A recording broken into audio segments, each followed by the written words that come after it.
Hello, hello, hello. Welcome to Inner Conquest, the world's greatest modern metaphysics channel. Damn, my teeth look white today. That's amazing. All right, so what we're going to talk about today are the two first elements of the 12 disciples, okay? 12 disciples stands for 12 disciplines of mind, which essentially means that there are 12 different aspects of your mind that are, as Neville calls in the beginning, an unorganized mob, okay? So that you could refer to as a monkey mind, or you're unable to hold assumptions until they come to fruition, or you accept things that are not within your ideal too early before it has time to conform, things of that nature, right? So it's like your mind's this like nest of bees, and it's all over the place, and it's all butchered, and you're screwed, right? So when you begin to awaken, what you do is you essentially flip back on the switches of all those 12 different disciplined aspects of your mind, right? Because if you have a disciplined army, which is what Neville refers to as the 12 disciples, once they become disciplined, for example, the very first one is Simon, which becomes Peter once it is disciplined, because it is essentially in effect a bouncer for your mind, right? So Simon Peter's the rock of the church. Why is Simon Peter the rock of the church? Well, because if I have an ideal in my head, right, that I am making hundreds of thousands of dollars a day, right, and then my reality doesn't reflect that, if I accept a thought that says you're only making $1 per day, right? Say the goal is 100,000 a day, and then I have a thought that says you suck, you only make $1 a day, okay? If I accept that thought, meaning I identify with it, I go, yeah, that's actually true. My physical reality around me is kind of reflective of that. So it's like, you now accept that into your Garden of Eden, which is your subconscious mind, which means it now is going to express outwards, okay? So that Peter, that little Peter, Simon Peter, at first misses everything. You just get impressed with everything and you're donezo, right? It's like, oh, I got that from my mom. Oh, I got that from my dad, right? So once you have Simon fully locked in, full all-time GOAT, greatest of all time mode, you make $1 a day. Simon will go, wait, no. Our identity is someone who makes $100,000 a day. I cannot accept this impression. What does that mean? Okay, I've identified with this. I'm using my imagination to live in the wish fulfilled. External reality is a latent reverberation of what I have been doing in imagination, understanding how this place works. Good. I am someone who makes $100,000 a day. So this is not in alignment with that identity. So I cannot accept that, meaning I cannot identify with that, okay? Doesn't mean that it might not be reflective of the current external reality, but we're not looking to stay in the current external reality forever.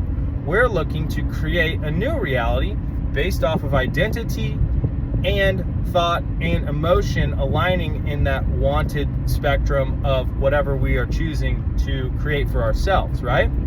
So that discipline, see, at first it's undisciplined. It just accepts that all the impressions, right? But once it's kind of on its G shit, it goes, oh, okay, this person is identifying as this. So you have a thought that comes into your head, making $100,000 a day is really easy. Simon Peter, little Peter, goes, yes, that's who I am. I accept that, right? So it's the same principle as your name. My name's Jacob. Hey, Kevin, wait, no, I'm Jacob. That's not me. Disregard what he's saying. Understand? It's about getting that element to work for you consciously on everything that you want for your ideal. Practicing that revision is how you train that, right? You hear something that's not in alignment with the goal, you revise it as if you heard it, and then you accept the revision, okay?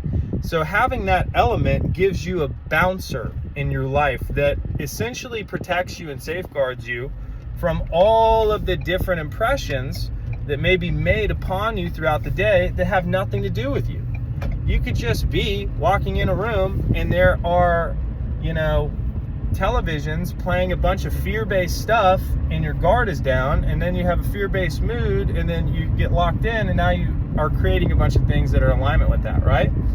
So it's really a defensive countermeasure to have that element of your mind very well disciplined, because it allows it to only accept different thoughts and impressions that are in alignment with what you want, okay?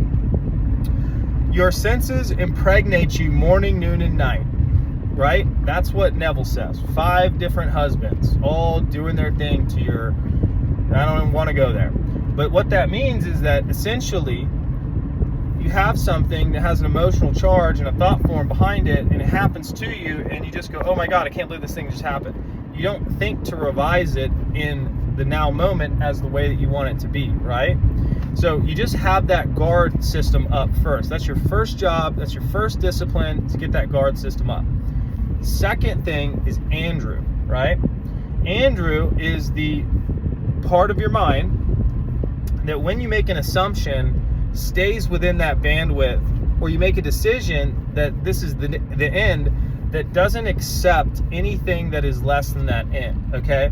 So what that really means is that essentially, if I have an assumption that a specific person is a certain way around me, right? And they show up 5 times not in alignment with that version that I am seeing and living in the end from that 4th dimensional thinking standpoint, living in the end as if they're this way now, right? I'm identified with having a relationship with this person that meets these dynamics, okay? They show up not meeting those dynamics 5 to 10 times, okay? That part of your mind, Andrew, the second discipline, when undisciplined, will accept the first iterations and the half-cooked manifestations, okay? It's like Neville when he went to Barbados and he said he was going first class, and he got the ticket to Barbados, but it wasn't first class, right?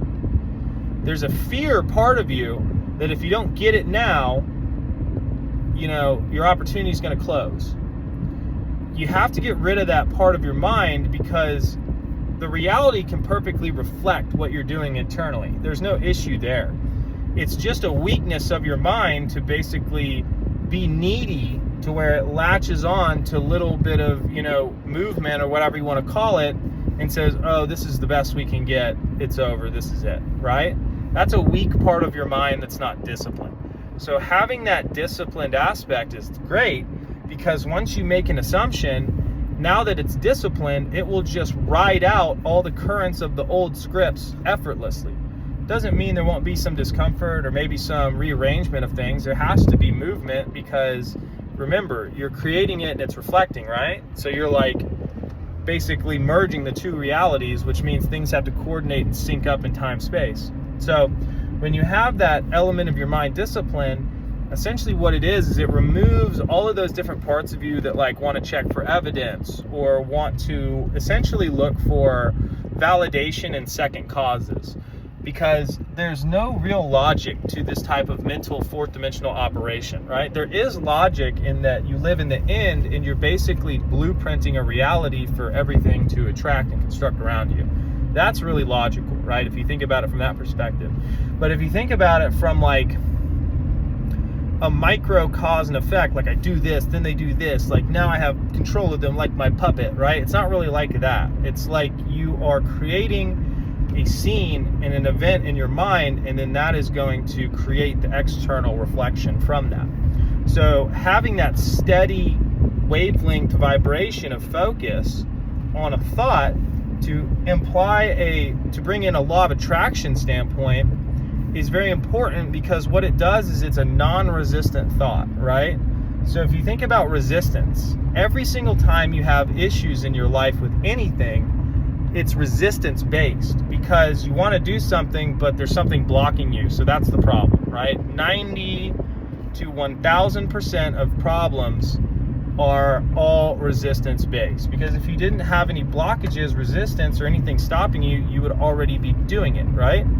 So in order to already be doing it, you really have to be in a non-resistant place, because you've already won, right? Like if you've already got the trophy, you don't need to go and train, which is like weird, because it's like, well, if I'm a winner, then, you know, you start to play these mind games with yourself. But what you have to understand is that identities automatically express, right? Just like if somebody calls you a loser your whole life, you're just going to automatically express being a loser if you accept it. And it's the same thing for winning. It's just a different frequency, right? It's just a different choice. So you just make the choice that you're this thing and you identify with it, and you identify with it so heavily that anytime something not in alignment with that identity happens in your reality, you mentally revise it, and then you accept the mental revision. It's the same story as Esau, Jacob, and Isaac, okay? Break down this story. Isaac is the father. That's your I amness. That's your identity. Then you have Jacob, which is a smooth-skinned boy, kind of like me, smooth skin. Then you have Esau, which is the hairy dude, his brother. Jacob and Esau are brothers, okay? Isaac is the father. He's blind. Why is he blind? Because he's your I amness, right? That's the black part of your mind that entertains your Christ imagination, the imaginative acts, right? Jacob is called a smooth-skinned boy because he's in that fourth dimensional realm. That name represents a fourth dimensional realm of mind and emotion. Why is it smooth? Well, because if I grab my third dimensional reality, it's very tactile. So that's why Esau represents the external world. He's hairy or whatever, right? When you have the mental thought, it's smooth. Why? Because feel your thoughts, right? Like, what are they? They're etheric in nature. So you have Isaac, and he can give the birthright to either Esau or to Jacob. So what that means is that when you have a circumstance in your external reality that's not the way that you want it to be, what you have is a choice point, right? And birthright means to validate as real, okay? So when Esau comes back with the meat, basically what's happening in the previous thing is Esau has the birthright because it has Isaac's attention, meaning that the father is focused on the external, because the external keeps bringing him things. So he's like, oh, I need to give the birthright to the external world because the external world is bringing me all these things. It must come from the external world, right? But what happens is Jacob puts on a sheepskin to basically feel like Isaac. And then he comes in one day and says, I'm ready to receive the birthright. And he has the sensory, tactile feel that Esau has due to the sheep blanket. So what does that represent? It represents that in your imagination, your smooth-skinned boy you're essentially using your imaginative faculties to use your five senses on your mind as if it's happening now. That's how you validate a fourth dimensional reality in wake of a third dimensional reality. You feel into the state of the wish fulfilled. What does that mean? Well, if I have a third dimensional reality externalized because I've been thinking about it a lot, that is dumb, right? Say it's like I have a red car and I bought the wrong car and my car is blue.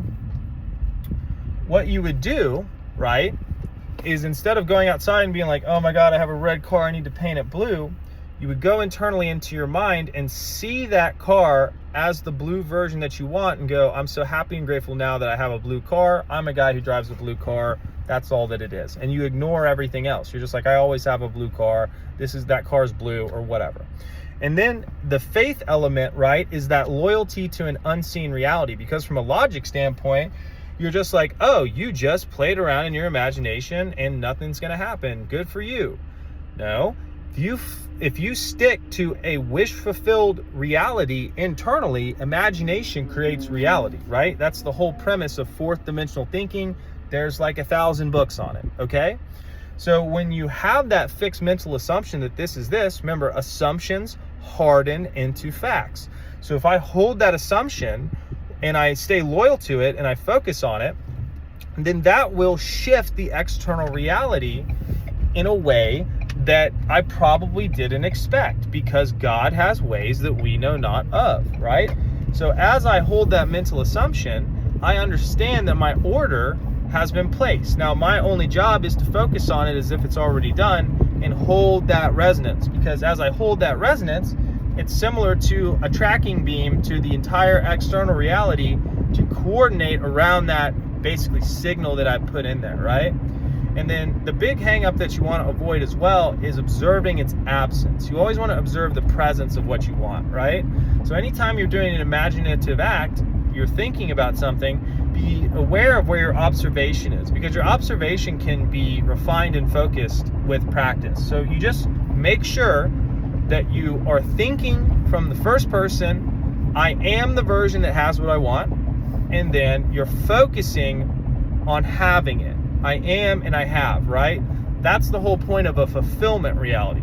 A fulfillment reality is the antithesis of a non-fulfillment reality. So all suffering comes from a non-fulfillment reality of things not being the way that you want them to be. But where that gets deconstructed is the problem is that there's a judgment that that's how it is, so it can't change. You can't have unlimited expression of freedom with a judgment or a limitation, right? So as soon as you judge something as final, or you see it as done, or you judge it as this, it has to be that because you've locked it into your reality.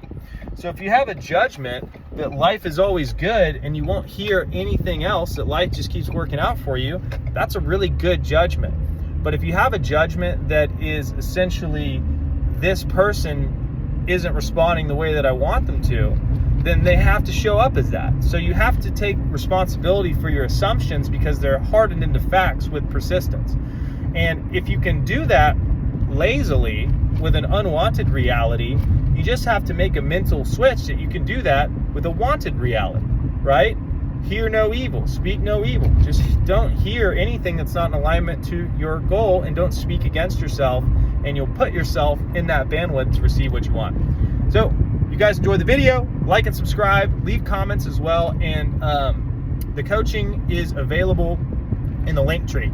Other than that, go conquer. I'll see you in the next one.